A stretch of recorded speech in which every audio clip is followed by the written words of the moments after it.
Welcome all on કૃષિ ભંડોળ.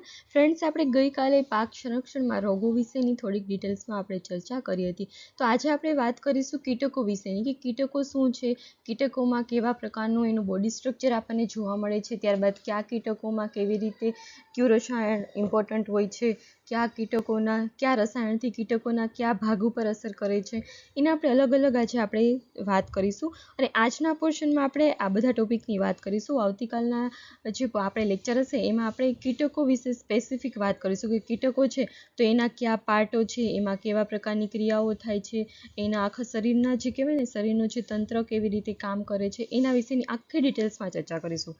આજે આપણે કીટકો વિશેનો બેઝિક કન્સેપ્ટ લઈશું અને ત્યારબાદ કીટકોમાં કેવા પ્રકારનું પોઈઝન હોય છે કે કયું પોઈઝન કીટકોના કયા શરીરના કયા પાર્ટ ઉપર ઇફેક્ટ કરે છે એ આપણે આજે વાત કરીશું. ઓકે, કાલનો જે લેક્ચર હશે આપણે સ્પેસિફિક જે કહેવાય ને કે કીટકોનું જે એનાલિસિસ આપણે કહી શકીએ એ ટાઈપનો આપણો કાલનો લેક્ચર હશે. આજનો આ કેમ કે આજે હું બંને કમ્બાઈન તમારા માટે કરતી હતી પણ તો બહુ બધો લાંબો લેક્ચર થઈ જતો હતો અને એટલો બધો લાંબો લેક્ચર પછી તમારા માટે થોડુંક બોરિંગ થઈ જાય.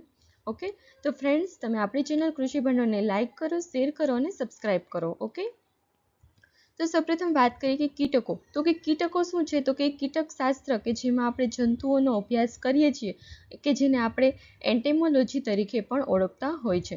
અને કીટક છે તો એમાં સામાન્ય રીતે 3 જોડી પગ, એક કે બે જોડી પાંખો અને એક જોડી આપણને એન્ટેના જોવા મળે છે. એન્ટેના એટલે શું? આગળ આપણને જે દેખાય ને પેલી હોય છે, જો અહીંયા આ જે મૂછ આપણે કહી શકીએ કે જે એન્ટેના તરીકે ઓળખાય છે. ઓકે, અહીંયા જે છે આ જે છે એન્ટેનાનો ભાગ આપણે છે, જો અહીંયા ફ્લાયમાં. ઓકે, તો કીટકોનું મેઇન આપણે 3 રીતે વર્ગીકરણ થયેલું છે. તો પહેલું તો કે માથું, આ જે ભાગ આપણને દેખાય છે, આંખો છે, એન્ટેના છે, એ માથું. ત્યારબાદ છે ધડ, થોરેક્સ, અને પેટ કે જેને એબ્ડોમેન તરીકે આપણે ઓળખીએ છીએ. તો આમાં આપણને ક્વેશ્ચન એવો પૂછાઈ શકે કીટકોના મુખ્ય કેટલા ભાગ પડે છે? તો કીટકોના મુખ્ય 3 ભાગ પડે છે. ક્યાં? તો કે માથું, ધડ અને પેટ. અને કીટકો છે એને કેવી રીતે હોય છે? તો કે કીટકો હોય એને 3 જોડી પગ છે, એટલે ટોટલ 6 પગ હોય છે, એક જોડી કે બે જોડી પાંખો હોય છે અને એક જોડી આપણને એન્ટેના જોવા મળે છે. ઓકે, આ બેઝિક વાત થઈ કીટકો વિશેની. તો હવે આગળ આપણે વાત કરીએ કે માથું, કે જે માથું હોય છે એના ભાગ મેં તમને જે આગળ કીધું ને કે એમાં એન્ટેના આવેલી છે, ત્યારબાદ આંખો અને મુખ આવેલું હોય છે. તો આંખો, મુખ અને એન્ટેના આપણને જે જોવા મળે છે, ત્રણેય વસ્તુ, એનો સમાવેશ માથામાં થાય છે. ત્યારબાદ ધડ એટલે કે થોરેક્સ. તો થોરેક્સ છે 3 ભાગમાં વહેંચાયેલું છે કે જેમાં દરેક ભાગ ઉપર એક જોડી પગ અને પાછલા 2 ભાગો છે તો એના ઉપર એક જોડી પાંખો આવેલી હોય છે. મતલબ પાંખો અને પગ જે જોવા મળે છે જે ભાગમાં, એને આપણે થોરેક્સ તરીકે ઓળખીએ છીએ કે જે 3 ભાગમાં વહેંચાયેલું છે. ઓકે, ત્યારબાદ વાત કરીએ પેટ, કે જેને આપણે એબ્ડોમેન તરીકે ઓળખીએ છીએ. તો એબ્ડોમેન છે એ ટોટલ 11 ભાગમાં વહેંચાયેલું છે અને તેના દ્વારા શ્વાસોશ્વાસની ક્રિયા થતી હોય છે. તો આ તો બેઝિક આપણે વાત કરી કીટકોનું. હવે કાલે આપણે વાત કરીશું એમાં હશે કે એબ્ડોમેન છે એનું મેઇન ફંક્શન શું હોય છે, શ્વાસોશ્વાસની પ્રક્રિયા કેવી રીતે થાય છે, એમાં પછી કીટકોનું શરીર કેવા તત્વોનું બનેલું છે, એના માટે કયો હોર્મોન રિસ્પોન્સિબલ છે, એ બધા જે પોઈન્ટ હશે એને આપણે આવતીકાલે કવર અપ કરીશું. ઓકે, તો આગળ વાત કરીએ આજના ટોપિકમાં. તો કે કીટકોનું વર્ગીકરણ. તો કીટકોનું વર્ગીકરણ છે એટલે કે કીટકોના જે અલગ અલગ ઓર્ડર આપેલા છે, તો ટોટલ 9 ઓર્ડરમાં કીટકોનું વર્ગીકરણ થાય છે. તો સૌપ્રથમ તો કે ઓર્થોપ્ટેરા. તો ઓર્થોપ્ટેરા જે ઓર્ડર છે એમાં કોનો સમાવેશ થાય છે? તો કે વંદો અને તીડ જે હોય છે એ ઓર્થોપ્ટેરામાં આવે છે. ત્યારબાદ છે થાઇસોનોપ્ટેરા કે જેમાં થ્રિપ્સનો સમાવેશ થતો હોય છે. ત્યારબાદ છે આઇસોપ્ટેરા કે જેમાં ઉધઈનો સમાવેશ થાય છે. ત્યારબાદ છે હિટ્રોપ્ટેરા કે જેમાં બગ હોય છે તેનો સમાવેશ થાય છે. ત્યારબાદ છે હોમોપ્ટેરા. હોમોપ્ટેરામાં શું આવેલું છે? તો કે તડતડિયા અને મલોમચ્છીનો સમાવેશ થતો હોય છે. ત્યારબાદ છે કોલિયોપ્ટેરા કે જેમાં બીટલ અને વિવિલ જે આવેલા છે એ મોસ્ટલી કોલિયોપ્ટેરા ઓર્ડરમાં આવેલા છે. ત્યારબાદ છે લેપિડોપ્ટેરા. લેપિડોપ્ટેરામાં મોથ અને પતંગિયા આપણને જોવા મળે છે. બધા જ જે પતંગિયા અને મોથ આપણને જોવા મળે તે લેપિડોપ્ટેરામાં જોવા મળે છે. ત્યારબાદ છે ડિપ્ટેરા કે જેમાં માખી, આપણે હાઉસફ્લાય કહીએ છીએ, તે ડિપ્ટેરા ઓર્ડરમાં આવેલી છે. અને હાયમેનોપ્ટેરા કે જેમાં મધમાખી, કીડી, ભમરો જે છે એ હાયમેનોપ્ટેરા ઓર્ડરમાં આવેલા છે. તો ફ્રેન્ડ્સ, ટોટલ 9 રીતે આપણે કીટકોનું અલગ અલગ વર્ગીકરણ થયેલું છે. ઓકે, ત્યારબાદ વાત કરીએ કે કીટકોનું જીવનચક્ર. તો કીટકો હોય છે એનું જીવનચક્ર કેવી રીતે હોય છે? તો કે સામાન્ય રીતે જો કીટકો હોય છે તો એનું જીવનચક્ર એ 3 થી 4 તબક્કામાં આપણને જોવા મળતું હોય છે. તો જો સંપૂર્ણ જીવનચક્ર કોને કહેવામાં આવે છે? તો કે જે પણ કીટક હોય પહેલાં ઈંડું મૂકે છે, ત્યારબાદ એમાંથી ઈયળ બને છે અને ઈયળમાંથી કોશેટો બને છે અને કોશેટોમાંથી પુખ્ત કીટક બને. તો એ જે જીવનચક્ર આપણને જોવા મળે તો તેને આપણે સંપૂર્ણ જીવનચક્ર કહીએ છીએ. અને આ જે જીવનચક્ર જોવા મળે સંપૂર્ણ, એ મોસ્ટલી આપણને માખી, ભમરી, મધમાખી, બીટલ, પતંગિયા જેવા જે પણ કીટકો કે છે એમાં આપણને જોવા મળે છે. ત્યારબાદ છે અપૂર્ણ જીવનચક્ર કોને કહેવામાં આવે છે? આપણે સંપૂર્ણ તો વાત કરી કે ઈંડા, ઈયળ, કોશેટો અને પુખ્ત કીટક હોય તો એને આપણે સંપૂર્ણ કીટક કહીએ છીએ. પરંતુ અપૂર્ણ જીવનચક્ર છે એમાં શું છે? તો કે ઈંડા, ત્યારબાદ નિમ્ફ. ઈયળ બનતી નથી, ઈંડામાંથી ડાયરેક્ટ નિમ્ફ બની જાય છે અને નિમ્ફમાંથી પુખ્ત કીટક બને છે. તો એને આપણે કહીએ છીએ અપૂર્ણ જીવનચક્ર. મતલબ કે અપૂર્ણ જીવનચક્ર છે એમાં 3 અવસ્થા જોવા મળે છે: ઈંડા, નિમ્ફ અને પુખ્ત કીટક. ઓકે, તો એમાં છે તીડ, મોલો, બગ, તડતડિયા, થ્રિપ્સ, ઉધઈ, સફેદ માખીનો સમાવેશ થાય છે. તો આ તો આપણે વાત કરી જીવનચક્રનું. તેમાં આ 2 પ્રકારના જીવનચક્ર હોય છે, સંપૂર્ણ અને અપૂર્ણ જીવનચક્ર. ઓકે, ત્યારબાદ વાત કરીએ કે કીટકો હોય એના મુખના પ્રકારો. તો કીટકો હોય છે એના મુખના અલગ અલગ પ્રકારો આવેલા છે કે જેમાં બાઇટિંગ એન્ડ ચ્યુઇંગ ટાઈપના કીટકો હોય છે, ત્યારબાદ છે પિર્કિંગ એન્ડ સકિંગ ટાઈપના, સ્પોન્જિંગ ટાઈપના, સિફોનિંગ ટાઈપના, ચ્યુઇંગ એન્ડ લેપિંગ ટાઈપના અને રાસ્પિંગ એન્ડ સકિંગ ટાઈપના. તો આ અલગ અલગ 6 ટાઈપના કીટકોનો સમાવેશ થાય છે. પણ કેવી રીતે સમાવેશ થાય છે? તો એના મુખના લીધે. એની જે ખાવાની જે પ્રોસેસ હોય છે, જે મુખ હોય કે જે વનસ્પતિને હાર્મફુલ કરતું હોય છે, તો એના મુખાંગોના પ્રકારના લીધે એના 6 અલગ અલગ પ્રકારો પડે છે કે જેમાં બીટિંગ એન્ડ ચ્યુઇંગ ટાઈપ છે એમાં ઓર્થોપ્ટેરા અને આઇસોનોપ્ટેરા ઓર્ડરના બધા જ કીટકોનો સમાવેશ થાય છે, જેવા કે કંસારી છે, ઉધઈ છે, તીડ છે, બીટલ છે, પતંગિયાની ઈયળો છે, એ બધી બીટિંગ એન્ડ ચ્યુઇંગ ટાઈપમાં આવે છે. ત્યારબાદ છે પિર્કિંગ એન્ડ સકિંગ ટાઈપ. તો એમાં શું છે? તો કે બગ, મોલોમચ્છી, સફેદ માખી અને તડતડિયાનો સમાવેશ થતો હોય છે. ત્યારબાદ છે સ્પોન્જિંગ ટાઈપ. તો સ્પોન્જિંગ ટાઈપ જે છે એમાં હાઉસફ્લાય આપણને જોવા મળે છે કે જેને આપણે ઘરમાખી તરીકે ઓળખીએ છીએ. ત્યારબાદ છે સિફોનિંગ ટાઈપ. તો સિફોનિંગ ટાઈપ જે છે એમાં છે મોથ અને પતંગિયા. અને ચ્યુઇંગ એન્ડ લેપિંગ ટાઈપ છે એમાં માખી અને ભમરો. ત્યારબાદ છે રાસ્પિંગ એન્ડ સકિંગ ટાઈપ કે જેને પકડીને જે ચૂસતા હોય એવા થ્રિપ્સ. ઓકે, તો 6 અલગ અલગ તેના મુખાંગોના આધારે કીટકોના પ્રકારો પડતા હોય છે. ત્યારબાદ આપણે વાત કરીએ કે કીટકો હોય એની દેહની રચના. તો કીટકોનું જે દેહની રચના હોય કેવી રીતે થાય છે? તો કે પહેલાં આપણે વાત કરીએ તો કીટકો હોય એના માથાના વાળ હોય એના ભાગમાં આપણને મુખાંગો જોવા મળે છે. ત્યારબાદ સંયુક્ત આંખો અને મૂછો જોવા મળે છે. ક્યાં? તો કે માથાના ભાગમાં, હેડમાં. ઓકે, ત્યારબાદ છે છાતીના ભાગમાં બંને બાજુ મળીને 6 પગ હોય છે અને 1 કે 2 જોડી પાંખો હોય છે. તેમજ ઉદર પ્રદેશ જે આવેલો હોય છે, પેટ, કે ત્યાં શ્વાસોચ્છ્વાસ માટેની નલિકાઓ હોય છે, જનનાંગો હોય છે, તેમજ જનન ક્રિયામાં ઉપયોગી કેટલાક ઉપાંગોનો સમાવેશ થતો હોય છે. અને માથું જે હોય એમાં સ્પર્શક, આંખ અને મુખ આવેલું હોય છે. બરાબર. ત્યારબાદ ઉરસ હોય તો ઉરસમાં ઉપરની બાજુએ 2 જોડ પાંખો છે અને નીચેની બાજુએ 2-3 જોડી પગ આવેલા હોય છે. અને જ્યારે ઉદર હોય છે એમાં પાચન ક્રિયાના અવયવો આવેલા હોય છે. ઉદરમાં પાચન ક્રિયાના અવયવ આવે છે. મેં તમને જે કીધું ને કે આપણે કાલ ડિસ્ક્રિપ્શનમાં જે વિષય આપણે ચર્ચા કરીશું એ આ જ બધા પાર્ટનું છે. એમાં અલગ અલગ છે. આપણે કેવી રીતના શ્વસન ક્રિયા કરે છે, એના માટે શું જરૂરી છે, કઈ ટ્યુબ ઇમ્પોર્ટન્ટ છે, ક્યાં હોર્મોન છે. ઓકે, એ બધું આપણે કાલના લેક્ચરમાં વ્યવસ્થિત રીતે ડિસ્ક્રિપ્શનમાં ચર્ચા કરીશું, કેમ કે એમાંથી આરામથી ક્વેશ્ચન પૂછાઈ શકે એવા હોય છે એટલા માટે.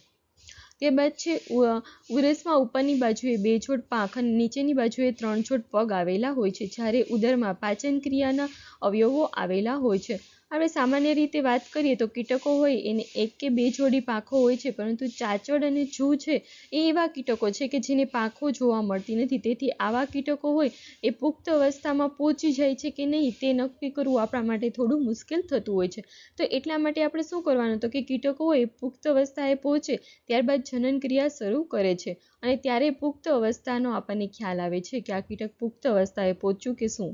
ક્યારે ખબર પડે? તો કે જનન ક્રિયાની જ્યારે શરૂઆત થાય છે ત્યારે. ઓકે, ત્યારબાદ વાત કરીએ કે ખેડૂતોના મિત્ર તરીકે વર્તતા હોય છે કેટલાક કીટકો કે જે ખેડૂતો માટે ઉપયોગી હોય છે. તો એમાં અલગ અલગ કીટકોનો સમાવેશ થાય છે, જેવું કે મધમાખી છે, રેશમના ફૂદા છે, લાખનું કીટક છે, ટ્રાઇકોગામા છે, ત્યારબાદ છે એપેરિકેનિયા છે, એન્કર્સિયા ઇસાકી છે અને લેડીબર્ડ બીટલ હોય છે. તો આ બધા જે છે એ શું છે તો કે ખેડૂતોના મિત્ર તરીકે વર્તતા કીટકો હોય છે. તો આપણે વાત કરીએ કે મધમાખી છે એ મેં ગઈકાલે પણ તમને કીધું હતું કે તે પોલિનેશન માટે ખૂબ જ ઉપયોગી છે. એ ખેતીમાં આપણે જો વાત કરીએ તો મધમાખી ખૂબ જ ઉપયોગી કીટક હોય છે. શા માટે તો કે તે ફૂલો પર બેસે છે અને મધ એકઠું કરે છે, બરાબર. ત્યારબાદ તે શું કરે તો કે પરાગનયનની ક્રિયા એના દ્વારા થાય છે. સૌથી વધુ પરાગનયનની જો ક્રિયામાં ભાગ ભજવતું હોય તો એ છે મધમાખી. અને ફળ હોય કે બાગ હોય કે ગમે તે આપણે વાવેતર કરેલું જે બી પ્લોટ હોય કે ફાર્મ હોય તેમાં શું કરે મધમાખી આપણે પાલન કરીએ તો શું થાય છે તો કે 10-15% જેટલું આપણું જે ઉત્પાદન હોય એ વધી જાય છે. શા માટે ઉત્પાદન વધી જાય તો કે તેનું પોલિનેશન સારું થાય. પોલિનેશન સારું થાય એટલે પ્રોડક્શન પણ ઓટોમેટિકલી સારું આપણને આવવાનું છે. તો આ ઉપરાંત આપણે વાત કરીએ કે શક્તિવર્ધક તરીકે અને ઔષધીય ગુણો એમાંથી આપણે મધમાખીનો ઉછેર કરીએ તો આપણને ખ્યાલ છે કે એમાંથી મધ હોય કે જે ઇમ્પોર્ટન્ટ હોય છે કે જે શક્તિવર્ધક ગુણો અને ઔષધીય પણ ઘણા ગુણો ધરાવતું હોય છે. અને મધમાખીનો જો આપણે ઉછેર કરતા હોય તો ખેતરમાં એ પણ ખૂબ જ સારી રીતે આપણને બેનિફિટ કરે છે. ઓકે, ત્યારબાદ આપણે વાત કરીએ કે રેશમના ફૂદા. તો રેશમના ફૂદા છે એ શું છે તો કે એ પણ પરાગનયનની ક્રિયામાં ઘણા મહત્વપૂર્ણ હોય છે. મધમાખી તો મહત્વની છે જ, પણ રેશમના ફૂદા પણ મહત્વના હોય છે. તો રેશમના ફૂદા હોય એના કોશેટોમાંથી આપણને રેશમ પણ મળતું હોય છે કે જે રેશમ હોય એ આપણે રેશમ ઉદ્યોગોમાં પણ ઉપયોગમાં લેતા હોય છે. અને તેના લીધે આપણે ખેડૂતોની મતલબ એક કહેવાય ને સાઈડની ઇન્કમ પણ થઈ શકે છે રેશમના કીડા ઉછેરતા હોય એટલે. અને આપણે વાત કરીએ કે ભારતમાં મોસ્ટલી આપણને જોવા મળતું હોય રેશમનો ઉછેર તો એમાં કાશ્મીર છે, ત્યારબાદ છે મૈસૂર છે, બંગાળ છે અને અસમ જેવા જે રાજ્યો છે એમાં આપણને રેશમ ઉદ્યોગ પણ જોવા મળે છે. તો રેશમ ઉદ્યોગનું મેઇન જે રેશાઓ છે એ ઇમ્પોર્ટન્ટ હોય છે. ત્યારબાદ વાત કરીએ કે લાખનું કીટક. તો લાખનું કીટક છે એ શું છે તો કે એ પણ ખેડૂતોને કેવી રીતે મદદ કરે છે તો કે લાખનું જે કીટક હોય છે એ ખેતી હોય છે એની માટી હોય એમાં સહપેદાશ તરીકે બની રહેતું હોય છે. અને ત્યારબાદ શું થાય છે તો કે લાખની પેદાશ હોય એનો 80% ભાગ જે આપણે જોવા મળે છે એ ભારતમાં થતો હોય છે. મતલબ લાખના જે કીટકો હોય છે સૌથી વધુ 80% જેટલા કીટકો આપણને ભારતમાંથી મળી આવે છે. તો એ બી આપણા માટે સારી એવી વાત છે. અને એ જે લાખની આપણે વાત કરીએ તો લાખ મતલબ મેઇનલી પ્રોડક્શન ક્યાં થતું હોય છે ગુજરાતમાં બહુ ઓછું આપણને જોવા મળે છે, ક્યાંક કોઈક એવા ભાગમાં જોવા મળે છે. મતલબ એટલું પોપ્યુલર નથી, પણ એ વધુ પોપ્યુલર ક્યાં છે તો કે બિહાર છે, ત્યારબાદ બંગાળ છે, ઓડિશા છે, મહારાષ્ટ્ર છે, કર્ણાટક છે, તમિલનાડુ છે, એ બધી જગ્યાએ લાખનું સૌથી વધારે ઉત્પાદન થતું હોય છે. અને લાખના જે કીટકો હોય છે એની જે અમુક એવા હોય છે કે જે ઝાડ હોય એમાંથી રસ ચૂસે છે લાખના જે કીટકો હોય છે એ, અને લાખ બનાવે છે. આપણને ખ્યાલ હોય તો કે ભારતમાં આપણે જે પીપળો હોય છે, કુસુમ હોય છે, પછી ખેર હોય, બોરડી હોય, એમાં મહત્વના લાખના કીટકો આપણને જોવા મળતા હોય છે. ત્યારબાદ વાત કરીએ ટ્રાઇકોગામા. ટ્રાઇકોગામા છે મેં ગઈકાલે પણ તમને કીધેલું જ હતું કે જે શેરડીના પાકમાં આવેલી છે અને એના પાકની જે ઈયળો હોય એને ઘણું નુકસાન કરતી હોય છે. તો એવી ઈયળો હોય શેરડીના જે મૂળ અને થડ હોય કે કૂણી કૂપણો હોય તો એ પાકને મોટી નુકસાનકારક થતી હોય છે. તો એવા સમયે જે ઈયળો હોય એને નિયંત્રણમાં આપણે લાવવું હોય તો શું કરવાનું તો કે ટ્રાઇકોડર્મા હોય એની ભમરી જે હોય એ ખૂબ ઉપયોગી બને છે. અને આ ભમરી હોય એ શું કરે છે તો કે જે વેધક હોય છે શેરડીના પાનની જે મતલબ ઈયળ જે હોય એના જે ઈંડા હોય એના ઉપર શેરડીના મતલબ જે પાનની કોતરી ખાતી હોય એ જે ઈંડા હોય ને ઈયળના એના અંદર આપણે ટ્રાઇકોગામા પોતાના ઈંડા મૂકે છે અને શું કરે પોતાનું જીવન એમાં ગુજારે છે. અને ઈંડાનો જ્યારે નાશ થાય છે અને આ ટ્રાઇકોગામાની ઈયળનો જન્મ થાય એટલે શું થાય તો કે શેરડીને જે નુકસાન કરતી ઈયળ હોય એનો પણ એના ઈંડાનો નાશ થતો જાય છે. એટલે એને ઈંડાનો નાશ થાય એટલે શું થાય તો કે નવા શેરડીને નુકસાન કરતી ઈયળોનો વિકાસ થતો નથી. એવી રીતે આપણને ટ્રાઇકોગામા એ મહત્વપૂર્ણ હોય છે. ત્યારબાદ વાત કરીએ એપેરિકેનિયા. એપેરિકેનિયા છે એ શું છે તો કે એપેરિકેનિયા એક તો પરભક્ષી કીટકોની ઈયળ છે કે જે શેરડી હોય એના પાયરીલા કીટક હોય એના ઉપર પોતાનું જીવન ગુજારે છે. એપેરિપાયરિકેનિયા જે શેરડીમાં આપણને જોવા મળે છે. અને પાયરીલા હોય કે જેના નાના બચ્ચા હોય કે પુખ્ત જો કીટક હોય તો એ એપેરિકેનિયાની જે ઈયળ હોય એને ચોંટી જાય છે. અને શું કરે છે એ ઈયળ ચોંટી જાય એટલે એનામાંથી જે જીવન રસ હોય એ ચૂસી લેતી હોય છે. અને આ રીતે તે પરભક્ષી કીટક હોય એ શેરડીમાં પાયરીલાના ઉપદ્રવ હોય એના ઉપર તે નિયંત્રણ આપણે મેળવી શકીએ છીએ. અને મોસ્ટલી આપણે દક્ષિણ ગુજરાતમાં આ જે પેરિકેનિયા છે એનો સારો એવો આપણે પ્રયોગ કરીએ છીએ કે જે યુઝફુલ થાય છે આપણા માટે. ઓકે, ત્યારબાદ છે એન્કાર્સિયા ઇસાકી. જો એન્કાર્સિયા ઇસાકી જે છે એ પણ સેમ શેરડીમાં છે કે જે શેરડીમાં આપણને સફેદ માખી જોવા મળતી હોય છે અને પાકને ઘણું નુકસાન કરતી હોય છે. તો આ માખી હોય એ શેરડીના પાનમાંથી શું કરતી હોય છે, સફેદ માખી રસ ચૂસતી હોય છે અને એ રસ ચૂસી લે અને પાક હોય એની વૃદ્ધિને અટકાવી દેતી હોય છે. એના લીધે શું થાય તો કે સફેદ માખીના જે બચ્ચા હોય એ એન્કાર્સિયા ઇસાકીનું જે પુખ્ત કીટક હોય એના ઈંડા મૂકી દે છે. મતલબ કે જે સફેદ માખીના જે ઈંડા હોય છે એની અંદર આ એન્કાર્સિયા ઇસાકી હોય એ ઈંડા મૂકે છે. એટલે એ ઈંડા મૂકે એટલે વ્હાઇટ ફ્લાય જે છે સફેદ માખી એના ઈંડાઓ નાશ પામે છે અને એ નાશ પામે ઈંડા એટલે આપણે શું થાય તો કે એનો ઉપદ્રવ આપણે ઘટાડી શકીએ છીએ. ત્યારબાદ છે લેડીબર્ડ બીટલ કે જેને આપણે દાળિયા તરીકે પણ ઓળખીએ છીએ કે જેની મેં ગઈકાલે તમને વાત કરેલી હતી. ઓકે, હવે આગળ વાત કરીએ કે રાસાયણિક દવાઓ. તો રાસાયણિક દવાઓ છે આપણે ભારતમાં સૌથી વધારે પ્રમાણમાં રાસાયણિક દવાનો યુઝ કરીએ છીએ. રાસાયણિક દવાઓ અને રાસાયણિક ખાતરો વિશ્વમાં સૌથી વધારે આપણે યુઝ કરતા હોય ને તો આપણો ભારત દેશ છે. અને રાસાયણિક દવાઓના લીધે ઘણા બધા આપણા બોડીને સાઈડ ઇફેક્ટ પણ આવે છે. ઘણા કેન્સર થવા માટે પણ રાસાયણિક દવાઓ જરૂરી છે. મતલબ એનું જે કોન્સન્ટ્રેશન હોય એના લીધે આપણને કેન્સર થવાની શક્યતાઓ વધી જાય છે. માટે જ આપણે નેચરલ ફાર્મિંગ ઉપર શિફ્ટિંગ કરીએ છીએ કે રાસાયણિક દવાઓનો આપણે યુઝ ઘટાડી શકીએ. તો આપણે વાત કરીએ સૌપ્રથમ કે કીટકો છે તો એના ઉપર રાસાયણિક દવા કેવી રીતે અસર કરે છે. તો કે મોસ્ટલી આપણને જે રાસાયણિક દવા છે એ કીટકોને જો મારવા માટે યુઝ થતી હોય તેમાં અલગ અલગ પ્રકારની હોય છે. એક તો જઠર વિષ કે જે કીટકોના જઠર હોય એના ઉપર ડાયરેક્ટ ઇફેક્ટ કરે છે.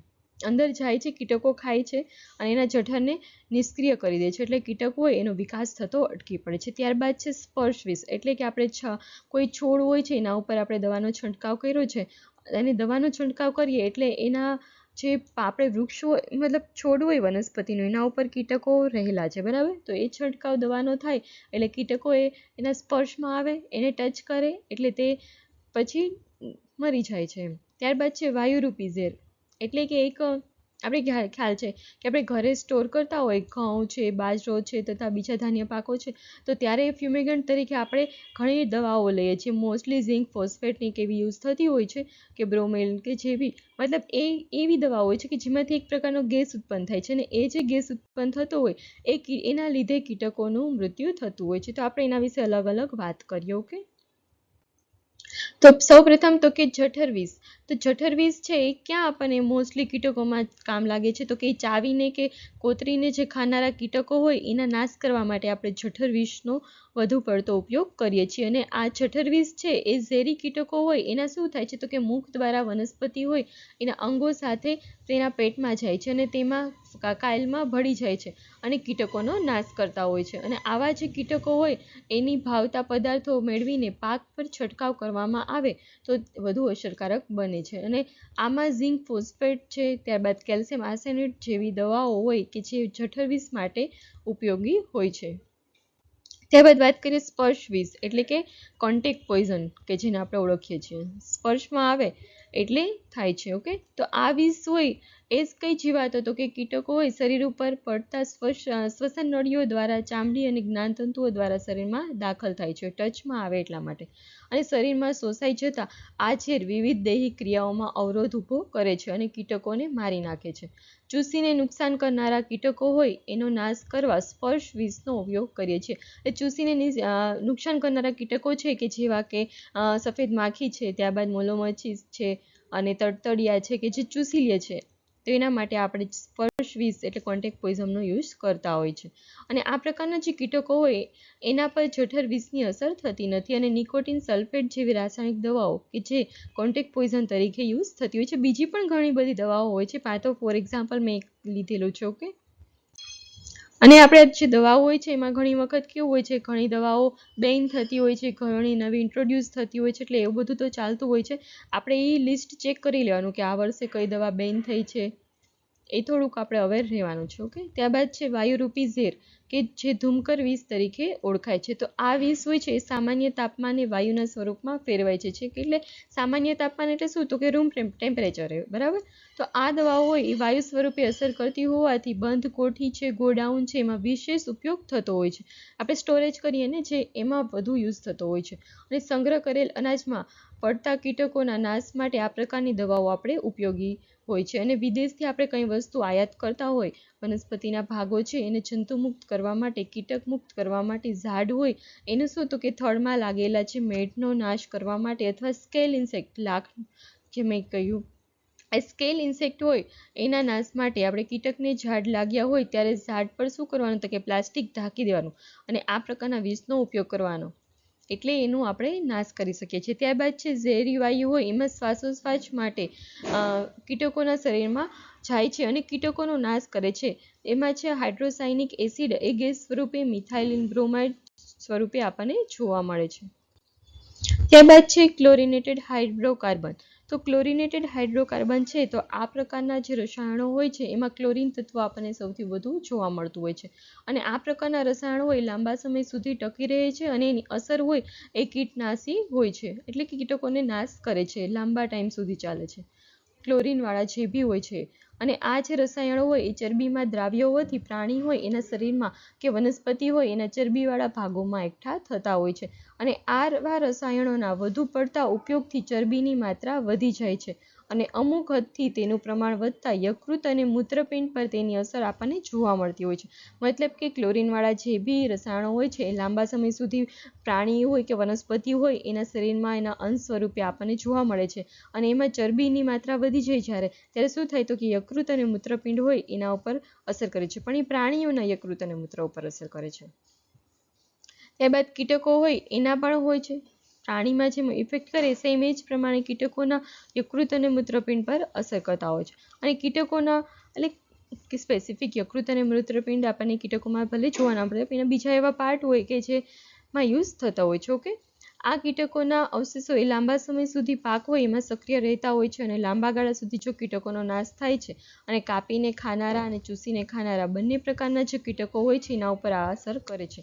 અને આ વર્ગના કેટલાય રસાયણો હોય કે એના વપરાશ ઉપર અત્યારે સરકારે આમ એકદમ કહેવાય ને રેસ્ટ્રિક્શન લગાવેલા છે, લાઇક DDT કે જે અત્યારે બેન થયેલી છે આપણને. ત્યારબાદ છે કાર્બનિક ફોસ્ફેટ કીટનાશકો. તો ફોસ્ફરસ યુક્ત આ રસાયણો હોય છે કે જે શરીરમાં જઈ અને કીટકો હોય એના વિવિધ તંત્રોમાં અસર કરતા હોય છે અને તેનું ઝડપથી મોત નિપજાવે છે. અને આ કીટકો એ ખૂબ કાતિલ રસાયણ છે, કહેવાય ને કે સિસ્ટમેટિક આપણે જે કહીએ છીએ ઇન્સેક્ટિસાઇડ, એ આ છે કાર્બનિક ફોસ્ફેટવાળા, કે જેનું વિઘટન ખૂબ જ ઝડપથી થઈ જાય છે. એટલે આ જે દવા હોય છાંટ્યા પછી પાકની કાપણી કરી શકીએ છીએ અને કાપણી કરીએ પછી એ જે પોઈઝન હોય એનું અસર આપણને જોવા મળતી નથી, પરંતુ ક્લોરિનવાળામાં લાંબો સમય સુધી રહે છે, આમાં લાંબો સમય સુધી નહીં રહેતા. ઓકે, ત્યારબાદ છે આ વર્ગ જેની દવાઓ હોય છે એટલે કે કાર્બનિક ફોસ્ફેટ ટાઈપ જે વર્ગની દવા છે એમાં થોડી સ્પર્શ વિષ રૂપે કીટનાશકોનો નાશ થાય છે.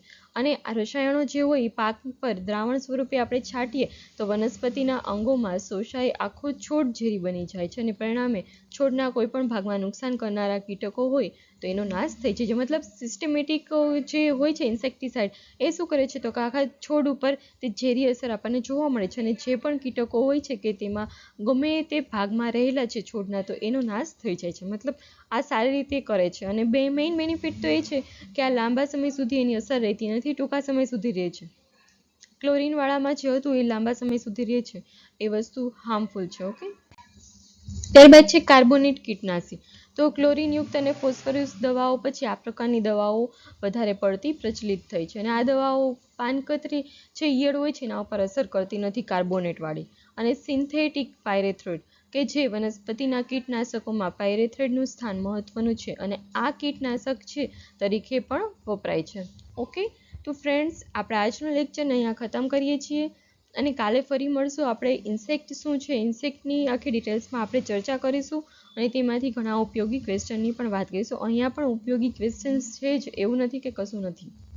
ઓકે, પણ કાલે આપણે ઇન્સેક્ટ વિશે ડિટેલમાં ચર્ચા કરીશું. ફ્રેન્ડ્સ, તમે આપણી ચેનલ કૃષિ ભંડોળને લાઇક કરો, શેર કરો અને સબસ્ક્રાઈબ કરો. Okay, thank you.